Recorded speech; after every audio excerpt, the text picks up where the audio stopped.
Hey guys, this is part 3 of the answers to your questions on my Ask Me Anything video. Again, this is the last video I will be filming in front of my house for a while. I'm going back to school tomorrow because freaking winter quarter. But anyway, again, if you guys want to leave more questions, go to the Ask Me Anything video. Please leave the comments, your questions in the comments of that video. Not this one, not any of the answer videos, but actually in the Ask Me Anything video that I link in the description box. And again, in that video I mentioned to please check my FAQs before you ask your question, because I have several questions that I get all the time that are answered in the section of, actually it's in every video description box, so you can check that out. But let's just get started. I'm answering the questions on my phone actually because my computer is about to die. So let's just get started with the next 10 users. Okay, Rose Zhang asks, what's your favorite book / writer? Okay, my favorite book is Catching Fire, which I feel like is kind of, it's not very, I don't know, it's my favorite book, okay, that's just that. My favorite writer, I don't think I have one. For the past few years actually, I've been stuck in the like dystopian young adult genre, so I don't know if I necessarily have a favorite author. I have a lot of favorite books, but no one writer that I can say is my actual favorite. Sorry. Stephanie XO asks, do you use a laptop or iPad for college? If so, what are your favorite apps for school? I don't have an iPad, therefore I do use my laptop. I have a MacBook Pro, you guys have all seen it before. I don't really use any, even on my laptop or on my phone, I don't use any apps for school really. I don't even take all my notes on my computer. I've talked about this before, how I sometimes alternate between taking notes on my laptop versus handwriting my notes. I do feel like handwriting is a bit more effective. I talked about that in my study tips video. Overall, I just use the basic ones. I think something that people should use more is Google Docs, just because you don't risk the chance of losing your stuff. Like if your computer shuts down, if something gets erased, it's all on the internet that way, but it's secure, so that's good. So I suggest using Google Docs if you're going to take notes and stuff. Okay, that was a long answer, I feel like. Maybe not, I don't know. Pamela Lozano asks, do you have any tips on how to grow your hair? No, I get this question a lot on my other channel actually, and I think I was just blessed with good hair genes.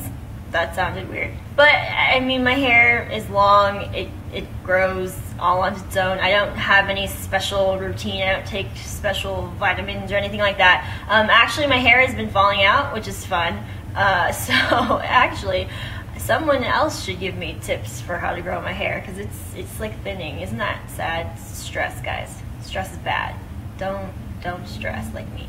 Sabrina Bieber asks, what classes are you taking this term / semester? Okay, so I'm starting a new one on Monday, and I'm signed up for 4 classes. I do want to pick up a 5th one, but I have a feeling I'm going to drop one eventually because 5 classes is a lot. One of them is African dance though, so I feel like that shouldn't count for something, but it's still pretty exhausting. It's like 4 hours of dancing every week, so I haven't danced since freshman year as far as taking a class, so it's been a while.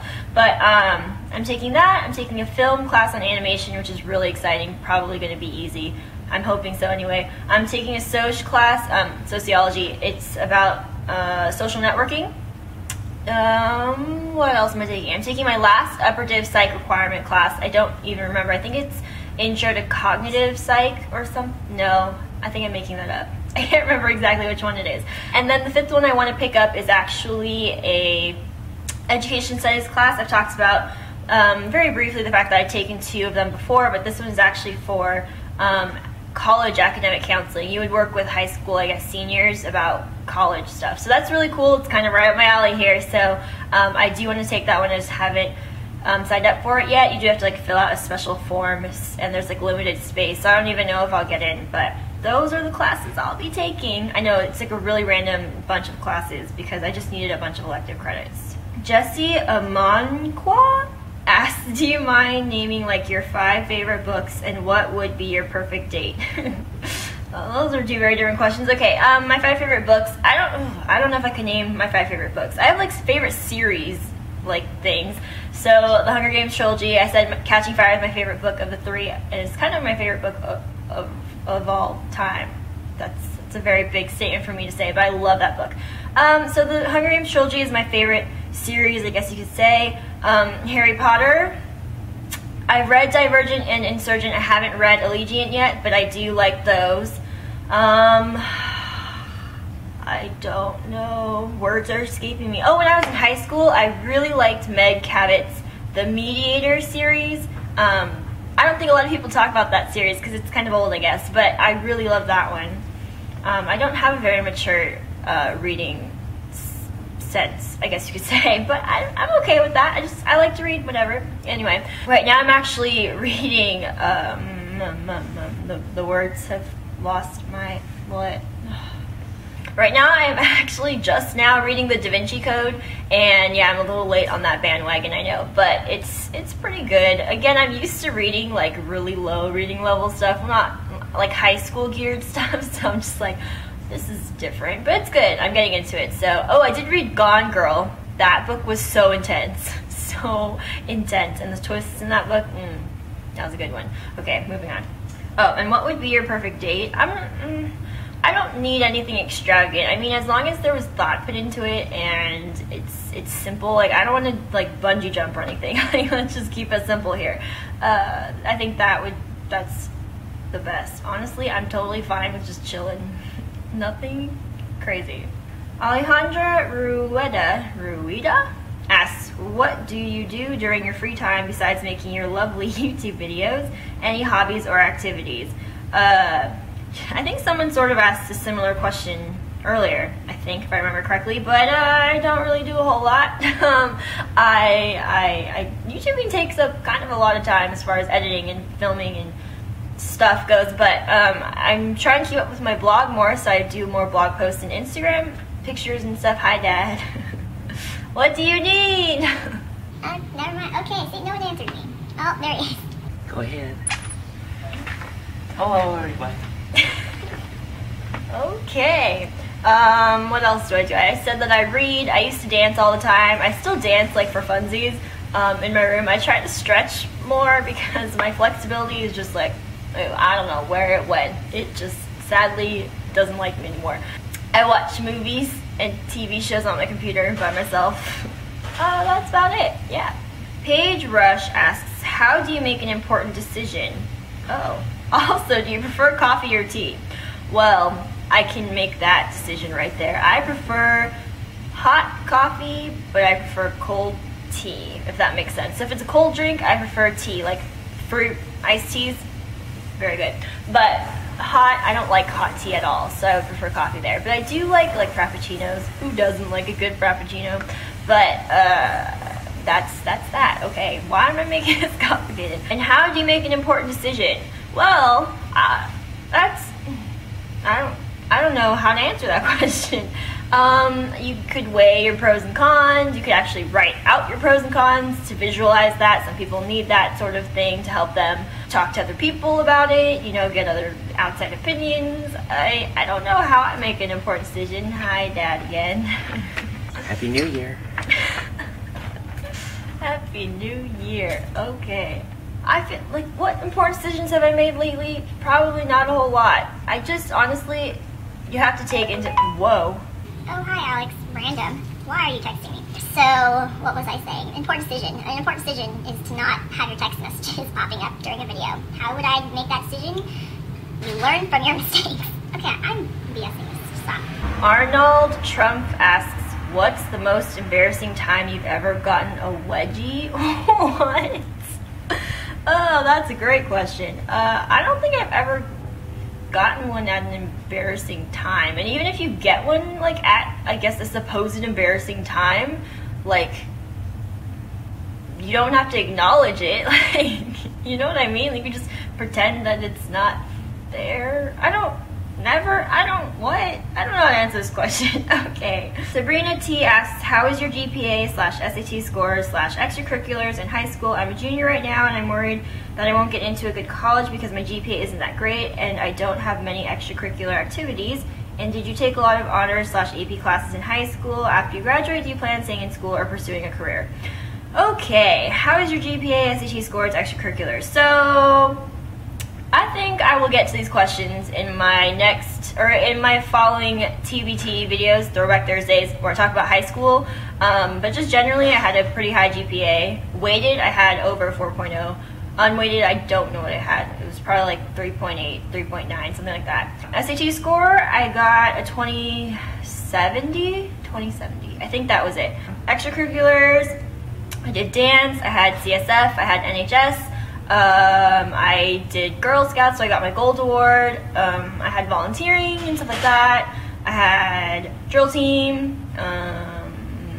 That's all I can think of right on the spot, but I had that stuff. Let's see.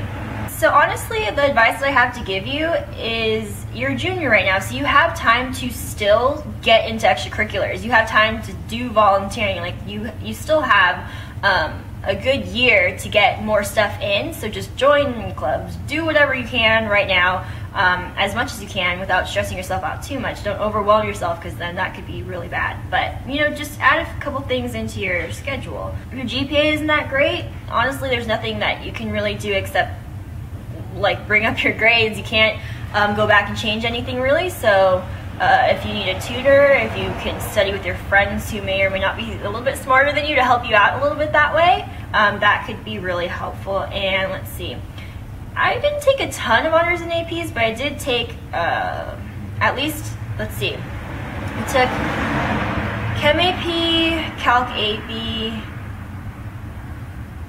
yes, I took Chem AP, I took Calc, really, fly, AB and BC AP, so that's 3. I took Lit AP. Oh, I only took 4 APs, but I did take more honors, so I only took 4 APs. Wow, that's weird. And then I took at least 3 honors/AP classes every year, so if that helps you out at all, okay. And lastly, after you graduate, do you plan on staying in school or pursuing a career? As I've said several times, I don't know yet. Next, whoa, okay, Anna Maria Paturianu. Sorry about that. Hey, I've been watching your videos for a while and I think you're very funny. Oh, thank you. Here are my questions. I think you've edited your questions since then, because I feel like I saw different questions from you. But sorry, these are your original ones. What should you do if you're in love with your best friend who gives you compliments, always hangs out and is nice with you, really understands you, and if our friends always tease us about dating? Okay, so I'll just get to that question right away. I was kind of in a similar situation, but sort of not really. It was with one of my exes, and we had just become really, really good friends. And we were to the point of, I guess, almost being best friends in a way, in the sense that we were super comfortable with each other all the time. We could talk about anything, and it was just a really good friendship. But he was the one who had feelings for me, and he did express them a couple times. The thing is with us, though, is that before he said anything, I kind of already knew it was coming, so it wasn't like a big shock or anything. I don't know if your friend would see it coming or if it would just be completely like out of the blue. It really depends on if you're willing to risk the friendship, because if he doesn't reciprocate the feelings, then that makes things super awkward and it could entirely kill the friendship. So it's honestly, it really depends on if you feel like it's worth it. And you also, I feel like you should be able to somehow gauge if he feels the same way, even just a little bit about you, or if you both might even want to try that. Maybe you don't even feel like you're in love with him or anything. Maybe you just have some sort of like, oh, like, this could be a good thing. I don't know.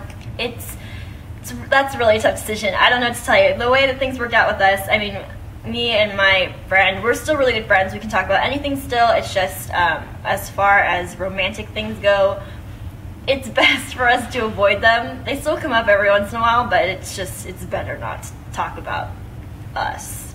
Next question, do your parents or any other family member have a job in psychology? Not as actual psychologists or anything, but I believe my aunt is a school, I don't know if she's a school psychologist or she's a school counselor. I know she works with kids in that way. Well, my aunt was a child development professor, so in a way that kind of relates to psychology. There's a lot of things that you could talk about with psychology as far as child development goes, because there's a lot of things where you talk about how feelings and thoughts and actions develop as a child in psych. So there's a connection there, I guess you could say. And lastly, did you or Asian people in general, if it's too personal for you, always go out with Asian looking guys? I don't mean that is or isn't what you should do, and I'm not trying to be mean or anything. I actually think Asian people are good looking. Question mark. I think you changed this question. I think it said like, what did it say? I think it said, do Asian looking people always go out with other Asian looking people or something like that? The answer is no. I mean, you can't say like, yes, Asian looking, well, first of all, I don't know what Asian looking even means, but no, you can't say Asian people always go out with Asian people, because that's just like not true. But if you're asking about me in particular, no, some of my boyfriends were Asian and some of them were black, so I guess those are my two pools of people that I go. Now I don't know what I'm saying, but the answer is no. I don't know if you're asking because your friend is Asian and you don't know if he would be interested in you, or what the situation is, or if you're Asian. And anyway, race really shouldn't play a big factor as far as whether you think you should pursue someone or not. At least that's how I view things. Maybe it might be different for you, but I hope this was somewhat helpful. Okay, Michelle Holland has a lot of questions, a few random questions. She has 6 here. Okay, number 1, how did your parents choose your name, and were you named after anyone? I think I've already talked about this before. They just liked it. My mom liked it, really. And no, I was not named after anyone. Number 2, if you could change your name, what would it be? I have answered this question at some point. I would change it to Katie, because Katie is actually my nickname. So if I could change my legal name, I would change it to Katie. Okay, number 3, have you ever been recognized in public because of YouTube? Actually, yes, but I've only been approached once, I guess you could say. And yeah, it wasn't a big deal. It was in Forever 21, and she worked there, and she was like, do you make videos on YouTube? I was like, yeah. And then she was like, oh, like, I really like them. I was like, okay. Like, I was super awkward. Story of my life. Number 4, what are the perks/downsides of being a YouTuber? I wouldn't even see, the thing is, like, I'd say a downside is that it took a very long time for people to accept the fact that I was a YouTuber, and it's kind of hard for people to take you seriously when you don't have a lot of subscribers, when people aren't really watching your videos that much. And even now that I have a respectable amount, it's still, I don't feel like no one takes it seriously, I guess you could say. Which sucks. That isn't, something that you really love to do, and people are just like, oh, like, you're wasting your time. That's really, irritating, and it's rude, in my opinion. But, keep doing it, and that's, eventually you'll find some sort of success, right? Perks of being a YouTuber, my favorite thing about it is interacting with my subscribers and viewers. That is my #1 favorite thing. I think it's just because it's nice to get feedback and know that people are actually engaged in it, rather than just, I'm not a very engaged viewer, to be honest. I don't even watch the videos. I usually just listen to the ones that I do. So it's nice to know that people are actually, they want your opinion, they want your feedback, they want to just communicate. I really like that. That's fun. And you guys know that I don't really like talking to people in person, so talking to them online is way easier and way more fun. Number 5, which do you prefer, YouTube or TV? To be honest, it used to be YouTube, but I don't really watch very many YouTube videos at all anymore. I'm super addicted to Superfruit, which is Mitch and Scott from Pentatonics, but other than that, I don't really watch anyone regularly. I'm definitely more of a TV person, but TV on my computer, not TV on the actual TV. Number 6, last question. Since you are an avid book reader, so am I, would you consider doing a book review / recommendation series on this channel? That would be awesome. I do really like to read, and I read all the time, but I don't read new stuff. I read old things. I reread stuff a lot, because when I find something I really like, I'll reread it several times. So probably not, just because if it's old stuff, it doesn't really, I don't know, I feel like that wouldn't be very interesting. So I don't know, maybe if I read something that comes out right away, maybe at some point, but probably not anytime soon. Okay, I believe this is the last question, or last user for this video. So Hello XD asks, okay, so I know your channel is most based on college talks and stuff, but I wanted to ask about high school. Number 1, how do you manage to keep your grades high? Okay, well, that's honestly, it's going to depend on the person. It depends on if you are just naturally very smart. Some high school classes are really easy for some people, and they can be super difficult for someone else. It depends on how easily you can focus. It is how much you keep up with the homework and how much you study for exams. It really depends on the person. I can't tell you, there's no magic spell to help you out there. You really just have to be consistent and try really hard if that's what you want. Number 2, what was the hardest year in high school? Academically, probably senior year, which that's fun, isn't it? Super hard senior year. Actually, I would say senior year was probably the hardest year for me overall, socially and all that stuff too. Junior year, there's some stuff too. My junior and senior years were not very good, so there's that. Number 3, a few tips on studying. I have a video on studying already, so check that one out. Okay, so that is the last question for this video. I hope you guys liked this one and found it somewhat helpful. Let me know, again, if you have any more questions. Actually, don't let me know here. Let me know in the Ask Me Anything video linked in the video description box. And that's it. So I will see you guys next time. Bye.